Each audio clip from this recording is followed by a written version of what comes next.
थान एक जिला पुलिस थाना। दोपहर का समय। थाने में चाय की खुशबू और हल्की सी ऊब फैली हुई थी। कुछ सिपाही मोबाइल में व्यस्त थे, कुछ कागज पलट रहे थे। तभी दरवाजे से एक कांपती हुई आवाज सुनाई दी। साहब, मेरी मदद कीजिए। दरवाजे पर खड़ा था एक थका हारा बुजुर्ग। उम्र कोई 70 से 75 के बीच, चेहरा झुर्रियों से भरा, कपड़े मैले कुचैले, हाथ में एक फटा हुआ झोला। आंखों में थकान से ज्यादा कुछ और था। एक उम्मीद, या शायद आखिरी उम्मीद। अबे ओ बाबा, यहां भीख नहीं मिलती, निकलो बाहर। एक सिपाही ने झुंझुलाकर कहा। मैं भीख नहीं मांग रहा बेटा, मेरा सामान चोरी हो गया है, एक शिकायत दर्ज करानी है, बुजुर्ग ने धीमी पर साफ आवाज में कहा। सिपाही ने ठंडी नजर से देखा और फिर मुंह फेर लिया। चोरी क्या चोरी हो गया? कटोरी या चप्पल? देखो बाबा, टाइम मत वेस्ट करो, बुजुर्ग ने धीमे स्वर में कहा। मेरे पास ज्यादा कुछ नहीं था, बस एक पुराना बटुआ, और उसमें मेरी बीवी की दवा के पैसे थे और मेरी पुरानी पेंशन की पर्ची। थाने में कोई हंस रहा था, कोई नजरें चुरा रहा था। लेकिन तभी अंदर के केबिन से किसी ने पूछा, क्या हुआ बाहर? कौन है? यह आवाज थी एसपी आदित्य प्रताप सिंह की। कड़क आवाज, आंखों में तेज और चेहरे पर अनुशासन की सख्ती। पर दिल का साफ यही कहा जाता था उनके बारे में। सिपाही ने अनमने से जवाब दिया, कोई बूढ़ा आया है सर, चोरी का केस बताकर भीख मांग रहा है। अंदर से कोई फाइल पटकी गई। चोरी का मामला है तो सुनो, भीख मांगना और शिकायत करना दो अलग चीजें हैं। भेजो उसे अंदर। बुजुर्ग कांपते हुए अंदर पहुंचा। एसपी साहब ने सामने देखा। उनकी निगाहें उस चेहरे पर जमी रहीं। कुछ पल, कुछ ज्यादा ही लंबा। बैठिए बाबा, बताइए क्या हुआ? आवाज में सख्ती नहीं थी, एक अजीब सी नरमी थी। बुजुर्ग ने थैले से एक पुरानी फटी डायरी निकाली। मैं बस्ती नंबर 11 में रहता हूं। मेरी बीवी की तबीयत बहुत खराब है। कल बाजार गया था, एक आदमी धक्का मार गया। जब संभला तो मेरा बटुआ नहीं था, उसमें मेरे पेंशन के कागज थे और कुछ दवाई के पैसे। एसपी आदित्य की आंखें उस डायरी पर टिक गईं। वहीं एक पुराना नाम लिखा था, हरिनाथ। एसपी की सांस एक पल को रुक गई। क्या नाम बताया आपने? उन्होंने धीरे से पूछा। हरिनाथ, हरिनाथ सिंह, बुजुर्ग ने जवाब दिया। एसपी की उंगलियां को धीमे धीमे मेज पर थिरकने लगी। बाबा, आपकी बाजू पर यह निशान कैसा है? उन्होंने इशारा किया। बुजुर्ग ने आहिस्ता से बाजू ऊपर की एक पुराना जला हुआ निशान, कुछ वैसा ही जैसा एसपी आदित्य ने अपने बचपन में देखा था, अपने पिता के हाथ पर। आपका कोई बेटा है बाबा? सबने सवाल किया, गले में कुछ अटका हुआ सा। बुजुर्ग ने मुस्कुराने की कोशिश की, फिर थक कर बोला, था बहुत साल पहले एक रेल दुर्घटना में हम बिछड़ गए थे। आदित्य सी पी की आंखों में नमी उतर आई। कमरे में सन्नाटा फैल गया। वह अपनी जगह से उठे, धीरे धीरे आगे बढ़े और सामने झुककर पूछा, बाबा, आप मुझे पहचानते हैं? बुजुर्ग ने झुककर देखा, फिर जैसे समय की परतें खुलने लगीं, चेहरे का तेज वो नजरें और वो नाम आदित्य। आवाज कांप रही थी और साथ ही कमरे की दीवारें भी। थाने के भीतर वह पल जैसे थम सा गया था। एसपी आदित्य की आंखें अब नमी से भरी थीं, लेकिन वह सख्त चेहरा, जो जिले भर में डर और इज्जत दोनों का प्रतीक था, अब थरथराने लगा था। बाबा, आप ही हो ना? हरिनाथ सिंह मेरा बाबा। बुजुर्ग की आंखें पल भर के लिए खुली की खुली रह गईं। वो आदित्य की आंखों में देख रहे थे, जैसे किसी भूले बिसरे सपने को पहचानने की कोशिश कर रहे हों। तू तू मेरा आदित्य है। उसकी कांपती आवाज में भरोसे और डर का अजीब मिश्रण था। एसपी ने आगे बढ़कर धीरे से उनके हाथ थाम ली। हाँ बाबा, मैं ही हूं, आपका बेटा, जिसे आपने स्टेशन पर आखिरी बार देखा था। बुजुर्ग का शरीर कांपने लगा। उनकी आंखों से आंसू बहने लगे। होंठ हिल रहे थे पर शब्द नहीं निकल रहे थे। एक पल के लिए वह फर्श पर ही बैठ गए और एएसपी भी घुटनों के बल नीचे आ गया। सिपाही और कर्मचारी जो अब तक खड़े तमाशा देख रहे थे, सन्न रह गए। जो बुजुर्ग उन्हें झूठा शिकायत करता लग रहा था, वही इस थाने के सबसे ताकतवर अफसर का बाप निकला। लेकिन बाबा, आप कहां चले गए थे? उस रात के बाद आप कभी नहीं मिले? आदित्य की आवाज टूट रही थी। हरिनाथ ने धीरे धीरे जवाब दिया, वह रेल हादसे की रात मैं तुम्हें ढूंढता रहा बेटा, लेकिन भगदड़ में सब बिछड़ गए और फिर मैं घायल हो गया। अस्पताल में महीनों रहा, फिर समझा कि शायद तू नहीं रहा। मैं रहा बाबा, मैं जिंदा रहा। एक अनाथालय में पहुंचा, तुम्हें ढूंढता रहा, बड़े होकर आईपीएस बना। सोचा अगर कभी कोई सुराग मिलेगा तो, लेकिन तुम्हारा नाम, शहर सब खो गया था। एसपी की आवाज भी अब बह रही थी। बुजुर्ग ने थरथराते हाथों से बेटे का चेहरा छू लिया। तू कितना बड़ा हो गया और अफसर बन गया बेटा। पूरा थाना अब भावुक हो गया था।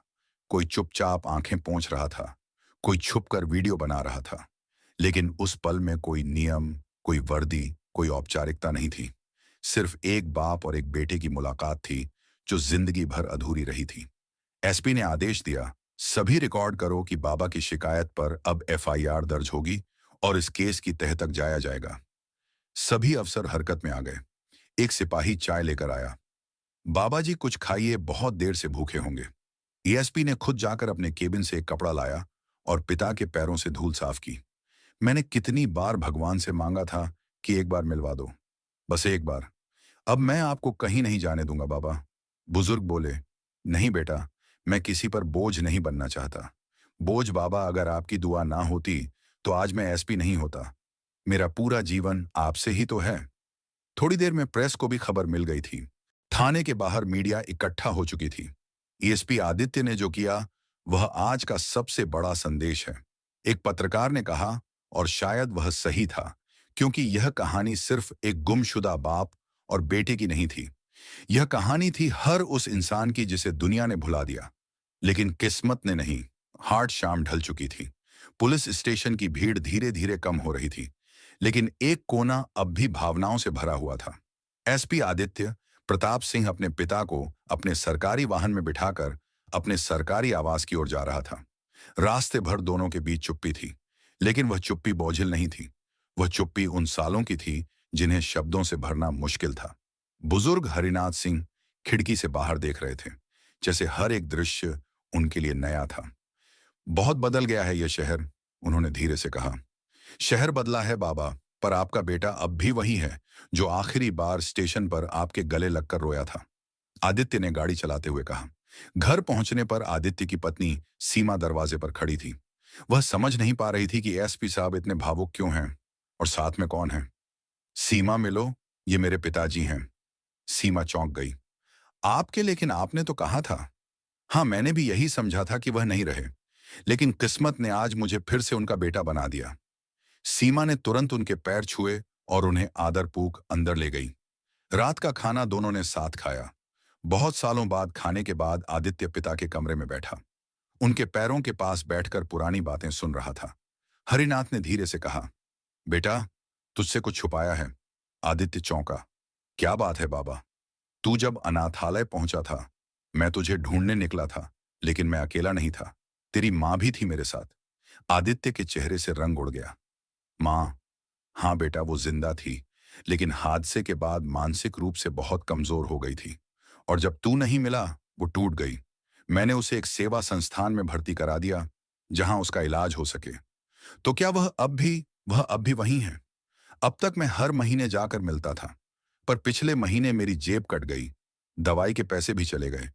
तभी शिकायत दर्ज कराने गया था। एएसपी आदित्य खड़ा हो गया। मैं अभी चलूंगा बाबा, मां को लेकर आऊंगा। मैं अब कोई अधूरा रिश्ता नहीं छोड़ना चाहता। बुजुर्ग की आंखों से आंसू निकल पड़े। आज तू वाकई बड़ा अफसर ही नहीं, बड़ा बेटा भी बन गया है। कुछ घंटों बाद एसपी की गाड़ी शहर के एक सेवा आश्रम में रुकी। वहां एक कोने में एक बुजुर्ग महिला बैठी थी। सफेद बाल, शांत चेहरा, खोई हुई सी निगाहें। एसपी धीरे धीरे उनके पास गया। मां आवाज में कांपता, पर अपनापन भी। महिला ने पलट कर देखा। कई सालों की धुंध जैसे छटने लगी। आदित्य, उसकी आंखें पहली बार चमकी। एएसपी आदित्य ने झुककर उनका हाथ थामा और बोला, हाँ मां, मैं आ गया हूं। आपका बेटा, सेवा आश्रम की नर्सें, स्टाफ सब उस पल को देख रहे थे। एक बिछड़ा हुआ परिवार फिर से जुड़ गया था। सुबह की पहली किरणें जब एसपी आदित्य प्रताप सिंह के घर की खिड़कियों से अंदर आई, तो घर के अंदर की रौनक कुछ अलग ही थी। बरसों बाद उस घर में सिर्फ चाय की खुशबू नहीं, एक माँ की ममता, एक पिता का स्नेह और एक बेटे की संतुष्टि का उजाला फैला था। आदित्य ने दोनों के पैर छूकर आशीर्वाद लिया और कहा, अब मैं अकेला नहीं हूं। अब मेरा घर है, मेरा परिवार है। सीमा ने हाथ में आरती की थाली ली और दोनों बुजुर्गों की पूजा की। माँ बाबा, आप दोनों हमारे लिए भगवान हैं। उस दिन थाना परिसर में एक विशेष सभा रखी गई। सभी पुलिस अधिकारी, कर्मचारी, मीडिया और स्थानीय लोग मौजूद थे। एएसपी आदित्य प्रताप सिंह मंच पर खड़े थे और उनके पास बैठे थे उनके माँ बाप हरिनाथ सिंह और Shrimati Savitri Devi.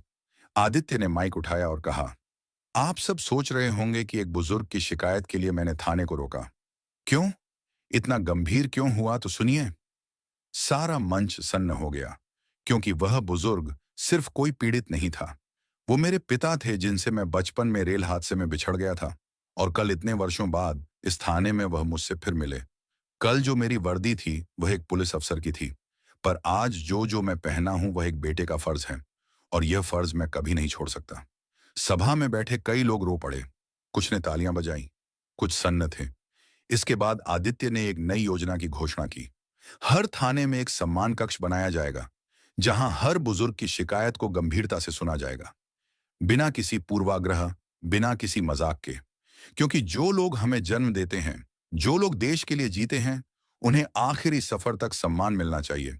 Media headlines, SP के थाने में मिला सालों बाद बिछड़ा पिता। देश की आंखें नम, आदित्य प्रताप सिंह बने आदर्श बेटा, नई मिसाल। अब बुजुर्गों की शिकायत होगी सबसे पहली प्राथमिकता। पुलिस विभाग में बदलाव। शाम को आदित्य अपने पिता के पास बैठा था। बाबा, एक बात कहूं? हाँ बेटा, अब मैं आपकी पुरानी डायरी को डिजिटल करवा रहा हूं। आपकी लिखी यादें, कविताएं सब देश पढ़ेगा। हरिनाथ मुस्कुराए। मैंने कभी सोचा नहीं था कि मेरा बेटा इतना बड़ा बनेगा और फिर मुझे ढूंढेगा। आपने कभी छोड़ा नहीं बाबा। किस्मत ने हमें देर से मिलाया, पर अलग नहीं कर पाई।